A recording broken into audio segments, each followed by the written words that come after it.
Maple Grove's going to have it. Right out in front, they score!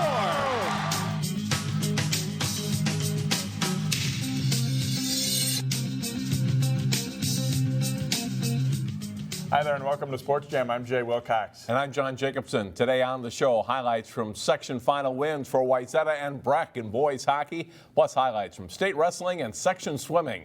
And let's get started with section tournament play in boys basketball. The top 4 seeds in section 6 4A are all local teams and all 4 won in the quarterfinals. Armstrong hoped to pull an upset against top seed Hopkins in the first semifinal at Osseo. Amir Coffey has been bothered by a toe injury, but he nails an early 3 for the Royals here. Ishmael Elamine sinks a long 3 as the Royals' first 5 baskets are threes. They're up 15-5. Drew Thompson with a nice crossover and floater for Armstrong. He scores 13 in the first half. But it's pretty much all Hopkins. Coffey with the steal. He gets it to Elamine for the layup and 2 of his 25 points, and the Royals blow it open to lead 38-15. Thompson gets the rebound dunk as the Falcons try to battle back, but they're still down by 20 at halftime, 51-31. Armstrong makes a few mini runs, but they never really threaten in the second half. Hopkins cruises to a 91-69 win over Armstrong. Also in section 6, 3rd seed Cooper took on 2nd seed Wayzata in the second semifinal, game that was much closer than the first one. Devin Mosby gets the steal for Cooper, and it leads to a fast break layup for Bijan Newbern. Cooper takes a 5-0 lead.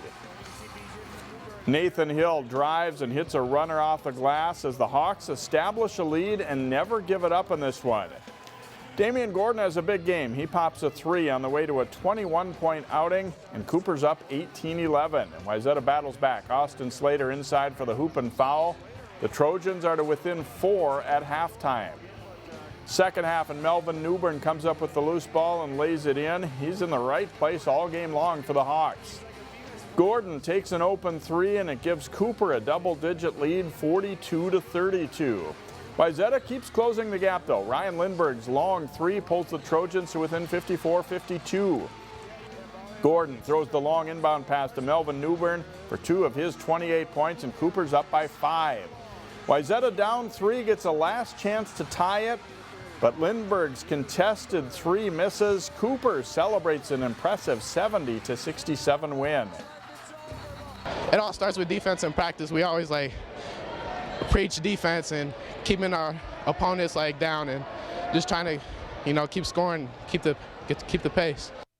Cooper and the Hopkins Royals now play for the Section 6 championship Wednesday at 7 at Osseo. The Royals beat the Hawks during the regular season. In Section 8 4A, Maple Grove beat Rogers 74-61 in the semis behind 32 points from Brad Davison. The Crimson play Elk River for the section championship on Thursday night at St. Michael Albertville. Maple Grove beat Elk River early in the season. Brooklyn Center and Brack will play Wednesday for a spot in the Section 5 2A title game. The Centaurs and Mustangs play the second game of a doubleheader Wednesday, with the winner advancing to Friday's championship game in St. Cloud. Totino Grace is in the Section 4 3A final against Fridley, while Heritage Christian and Prairie Seeds are into the semis in Section 4A. Boys basketball teams in Section 5 4A started their road to state late last week at Osseo. Top-seeded and unbeaten Osseo hosting Roseville. Marmar Hughes getting the rebound, kicks it out to Kyle Williams for an Osseo 3. Alexo Jonovich hits from long range. The Raiders keep it close early. Cameron Betty will power his way to the goal for a basket and foul here as Osseo quickly pulls away in this game. Demario Armstrong with a catch-and-shoot 3-pointer for the Orioles and a 31-18 lead. Alan Anderson strokes a 3-pointer as Osseo leads 51-28 at halftime, and they go on to win big, 92-44. Also in Section 5, Park Center hosting Spring Lake Park, second half action. Mark Rail driving down the lane, gets the and one for the Panthers. Isaiah Simon kicks out Khalif Ahmed for a Pirates 3. Huge play for Park Center here as Kari Broadway gets a steal, draws a foul, and scores. The free throw gives the Pirates an 11-point lead. Park Center gets out on the break, and Ahmed sets up Lucini Kamara for the hoop. Park Center wins it 70-56. The semifinals are Monday night with games at Champlin Park and Osseo. The section final is Friday at Rogers High School. Several local swimmers and divers qualified for state competition out of section meets last week. Wayzata, the team favorite coming into the 5AA meet, which featured 6 local schools. 200-yard medley relay, the Armstrong team of Harrison Collins, Lucas Polpro, Josh DeRuyter, and Connor Smith win in a time of 1 minute and 40 seconds.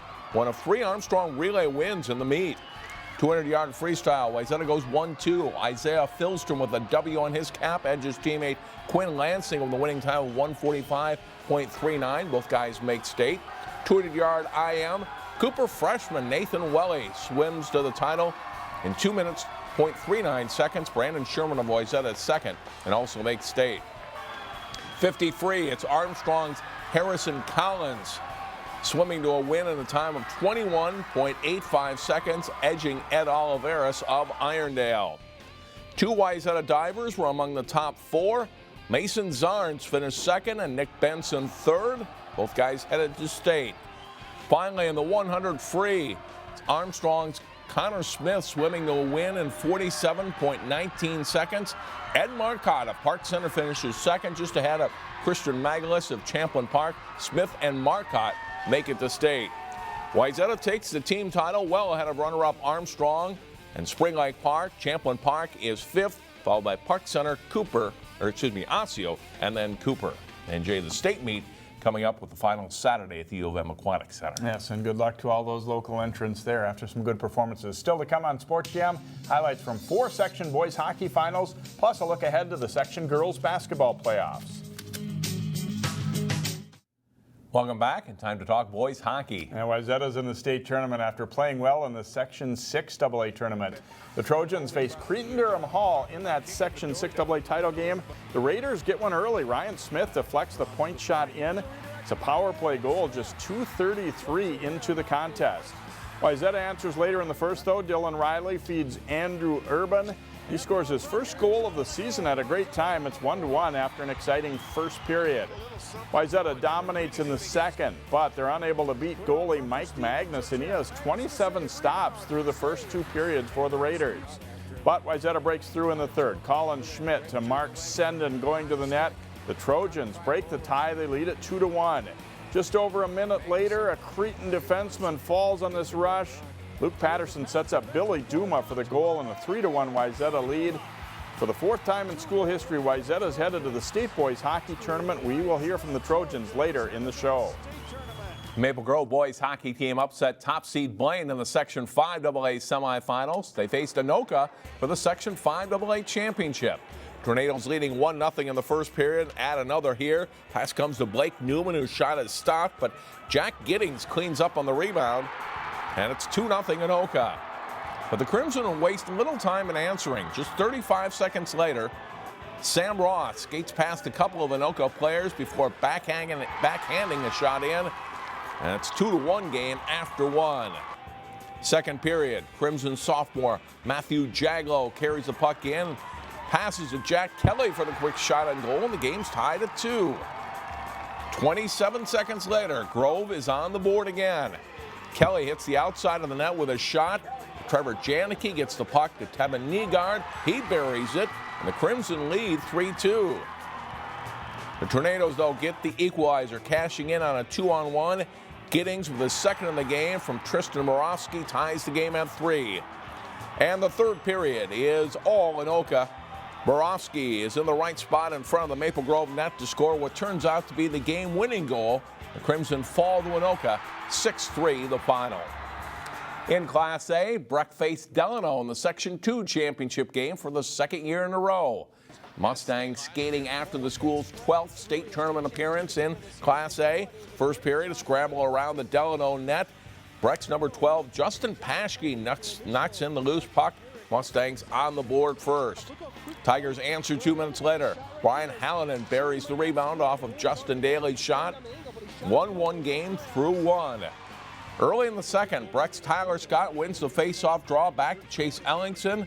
He shoots and scores, and the Mustangs net the only goal of the second. Trailing 3-1 in the third, Jesse Lawman gets the Tigers closer, beating goalie Lyndon Olness, and it's 3-2. Teams traded goals back and forth in the third period, with Carter Breitenfeld scoring the final goal of the night to make it 5-3. Breck is back in the state tournament for a second straight year. Last year's playoff experience made a difference for the Mustangs. It helps definitely, especially in games like this where there's a lot of pressure, a lot of people there, a lot of voices. So, I mean, it definitely helps with that, having a lot of older guys, especially trying to get the young guys revved up, ready for the game. The Mustangs are the number 2 seed for the state Class A tournament behind Hermantown.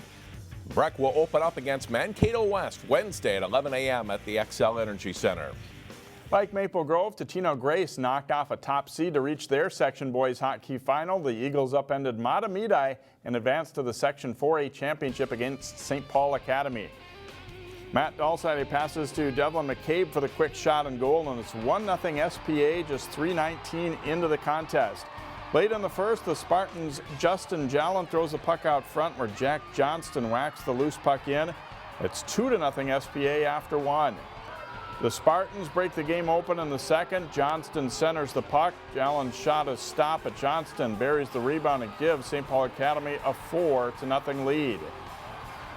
And those two combined for another goal later in the second. Johnston to Jallon, who scores the 5th of the game. St. Paul Academy is headed to state for the first time in school history. 7-1 is the final. A few local individuals were still standing into the final sessions of the state wrestling tournament. Totino Grace's Jake Spiel in the Class 2A 106-pound championship match, but it's a rough go against Mankato West Charlie Piquel. Spiel loses a 13-6 decision. Grace's Jared Florell gets a takedown in the 173rd place match, but loses to New Prague's Nick Knutson. Wayzata's Corey King in the Class 3A 220-pound third place match. He wrestles hard but loses a 2-0 decision to Jackson Scheibel of Hastings. Champlain Park's Dylan Drogomiller took 5th at 113. The Park Center girls basketball team won the West Division title in the Northwest Suburban Conference. The Pirates hosting Anoka in the second to last game of the regular season. Anoka's Noelle Josephson crosses over and the lane opens up. She scores on the layup for an early 4-0 lead.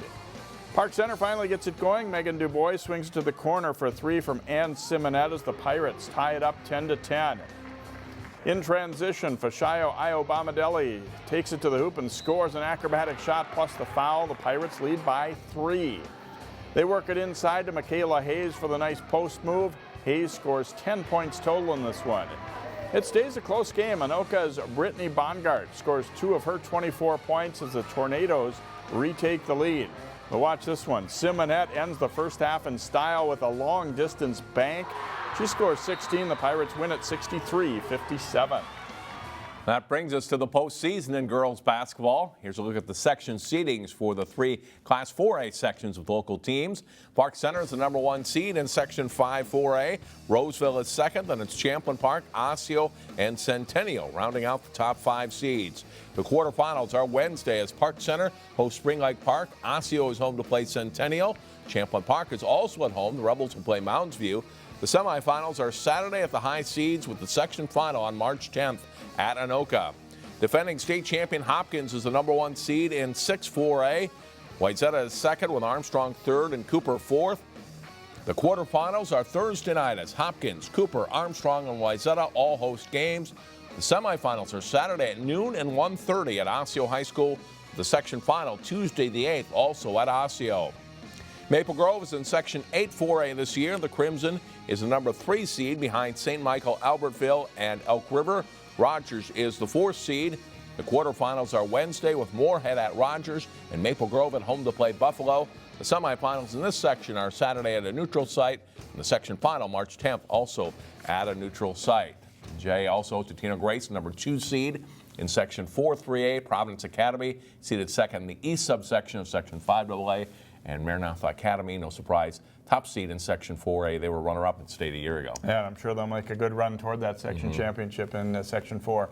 Next up in our Sports Jam Spotlight, meet one of the top players for the talented Hopkins girls basketball team. Once again, the Hopkins girls basketball team is one of Minnesota's best teams as they take aim at a state title. In this week's Sports Jam Spotlight, we meet Royal senior standout Nia Holly. Nia Holly's impressive high school basketball career at Hopkins is almost over, and seniors in this sport and others know the feeling very well. Obviously, like as a young kid, I never thought senior year would come fast enough, but it's just like slow down. I don't want it to end yet, but luckily, I get to be with my girls one last time, and hopefully we can go as far as we want, which is a state championship. Hopkins coach Brian Cosgriff and his staff demand hard work at practice and in games, and they aren't shy about letting players know about mistakes. Four-year varsity player Holly says at first she was a little apprehensive. I used to be up in the banisters, watching the older kids practice, and I just be like, I don't know if I want to be a part of that, but it's like, you got to kind of take that leap of faith, and if you want to be great, that's who to be coached under, and it's been really good for me. It's paid off really well. And after 4 seasons together, Cosgriff says Holly's one of the best Royals ever. I think Nia's right up there, top 5. She's going to go down as our school's second all-time leading scorer, and I think that when it's all said and done, her resume speaks for itself. Beckers on the drive, the floater no good. Holly is there for the rebound and bucket. She's athletic. She jumps very well. On any given night, she can hit the 3. Becoming a better rebounder. She passes the ball extremely well, and she's been a good leader for us. She's an all-around player. I've been playing with Nia for a very long time, and she's just good at everything she does. She makes her teammates better as long as getting her job done on the court. Nia does a little bit of everything for Hopkins. Here's her self-scouting report. I love my right hand. I've worked a lot on my mid-range and long shots, but I also really love to create for other people. I love it when my teammates score. I love making the extra pass, and I sometimes get yelled at for it, for making a more difficult pass or making a pass when obviously the shot's right in front of the rim, but I love making passes. While they have a lot of very talented players, Hopkins also has balance. Nia says that's much harder to stop than a one-player team. For a team to go against us, you have to stop more than one of us. And it's not just the starting 5, it's people coming off the bench, it's just everyone helping and everyone chipping in. It's better to have 10, 12, 12, 12 across the board than 29, 15, 2, and 6, and it's a better balance. Next season, Holly will head to Michigan State on a basketball scholarship. Similarities to her high school program helped lead her to East Lansing. They emulated Hopkins to a T. They run fast-paced basketball up and down. Almost anyone can bring it up, and they shoot for the same goal every year, which is get further and further in the tournament. And I think that they've done that really well. I think Susie Merchant has done a really good job with the girls over there, and it feels like a family. And I loved it a lot, and so I chose Michigan State. Well, she's very excited for that opportunity. Nia Holly, again, like a lot of high school seniors, isn't afraid to admit it. Leaving home is a little scary, too. I'd sit in bed at night thinking about that. I'm excited, but I'm also a mama's girl and I'm also a daddy's girl, so it's kind of like I gotta leave my family, that's new, and I'm gonna miss my siblings and obviously my best friend, so I'm excited, but it's time to grow up, I guess, so. Holly enters the week 3rd behind Leslie Knight and Nia Coffey on the Royals' all-time scoring list. She needs 25 points to pass Coffey into 2nd place. John talks hockey with state tournament entrant Wayzata when we return. Welcome back to Sports Jam. As you saw earlier in the program, the Wayzata boys hockey team is headed back to the state tournament. First trip for the Trojans since 2013. And they join us now on the show. We'll start with Grant Anderson. And Grant, first of all, congratulations on the section championship. What does this mean to you and your teammates to win and head on to state? Yeah, it means a lot. We're really excited to have the opportunity to come here. And I know a lot of the past players who made the last tournament are very excited, and it'll be a fun experience. Tell me, what was the difference down the stretch? You really played some good hockey the last 10, 12 games of the year. What was different than how you'd been playing before? I think earlier in the year we were just kind of sporadic and weren't playing more to our plan, but these last few games we've stuck to our plan and it's really worked out for us. You go to the state tournament, a new experience for all of you guys. What do you expect there this week, and what do you take out of the section tournament that might help you at state? I think we're coming off a good win against Creighton, and we'll have a lot of energy coming in next week, and the atmosphere at the X will help us and play very well. Have you watched a lot of state boys hockey on TV over the years and been to games? Oh yeah, I've been to the X, and it's going to be a lot of fun. I'm really excited. Good luck this week to you. Yeah, thank you. Alex Schilling, the goalie for Wayzata, tell me about this experience for you and how much fun it is for you to head to state. Yeah, especially being senior year, the last shot of of us trying to get to state. It's an unbelievable ride, and to come out of 6AA is it's a great honor. How much confidence does that give you? You came out of a very good section to get to state. Yeah, the team's playing great right now, and we're just sticking to the game plan that Coach Pat has us, and we're really looking forward to it.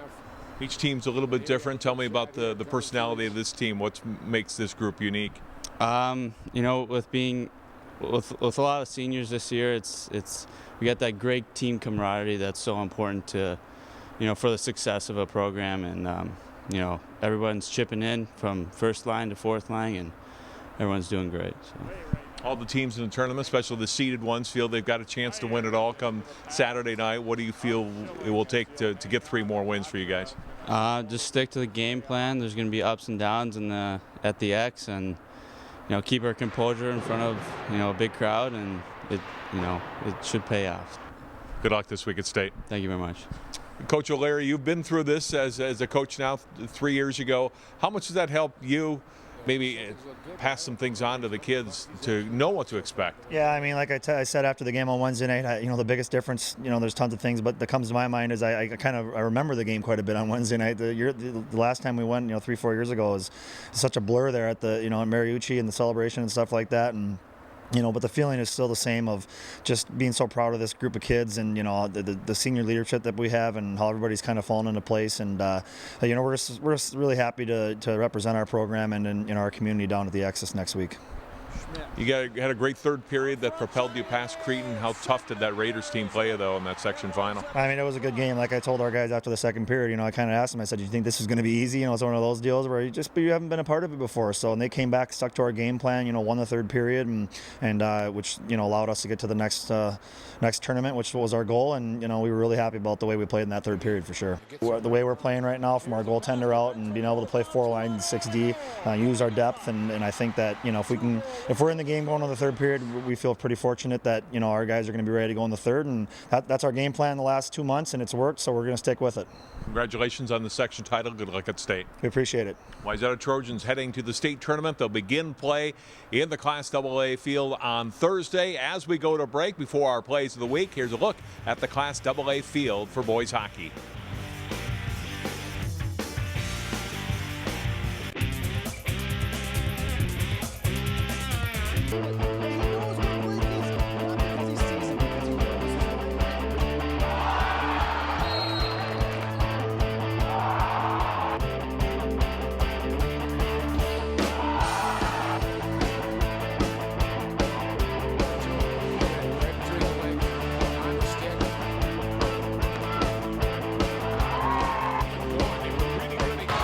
Thompson fouled and one.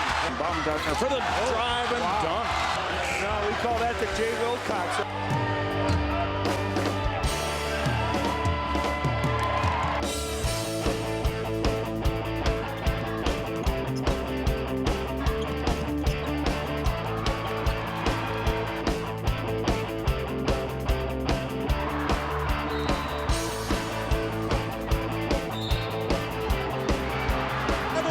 Trojans headed to the state tournament. Brick Mustangs are back in the state Class A tournament again. Get ready to shoot some hoops for Treehouse Youth programs on Sunday, March 20th at Armstrong High School. For more details on this fundraising event, go to inthecommunity@12.tv. Help alleviate hunger in our community by attending the Empty Bowls event on Tuesday, March 8th from 4 to 7 at Cooper High School. For more details, go to inthecommunity@12.tv. And that will do it for this week's Sports Jam. We'll have state hockey and plenty of section basketball for you next time here on Sports Jam. See you then.